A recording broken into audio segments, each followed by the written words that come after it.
Hey, it's Clay, and this will be a video chart on ticker symbol RBIZ. We will take a look at the 30-minute time frame.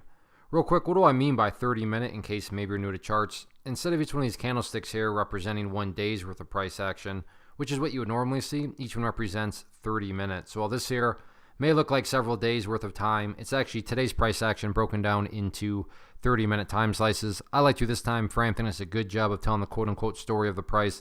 And in this situation, just makes summarizing the price action today very straightforward. So if you say, Clay, look, summarize the price movement today, and keep in mind this is about the price action, but I would call this an absolute pump and dump. Again, I'm not saying that about the company. I don't know anything about the company. I'm saying that based on how the price acted today, hence price action. And the way the price acted was a total pump and dump. My definition of a pump and dump is that a price makes a really nice move, and then within a relatively short amount of time, the price goes back to where it started, or in some cases lower. So let's just kind of establish where things all began here. And basically the price yesterday had formed this area of support down here at 0039.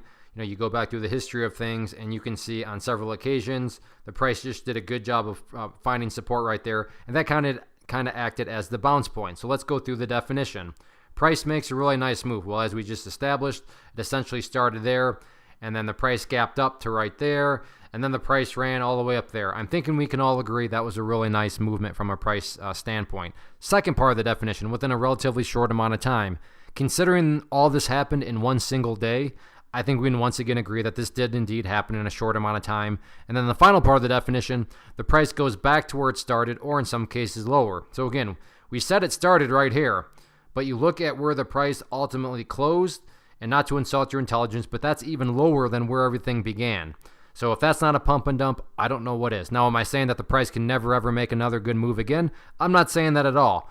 But as far as the big gap up today and the gap and the run and all that, that thing was just a total gap and trap, or whatever you want to call it. But there was no true, genuine power behind it. Because if there was genuine power behind it, their price wouldn't be lower than where everything started. And I realize I'm stating the obvious there, but that is just why, it's pretty self-explanatory at this point that the way the price act today was that of a pump and dump. But who knows?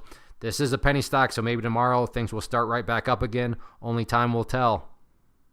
One of the biggest questions that I get is, hey Clay, how do you find the stocks that you trade? So what I've done is put together a free resource guide where I talk about the tools that I use to locate stocks that I find interesting and think may have potential. So if that sounds like something that could add value to you as a trader, then click on the image that is up on the screen right now, and I will email you the guide. The guide itself is very short and to the point, and best part, it's completely free. Thanks for watching the video. Let me know if you have any questions.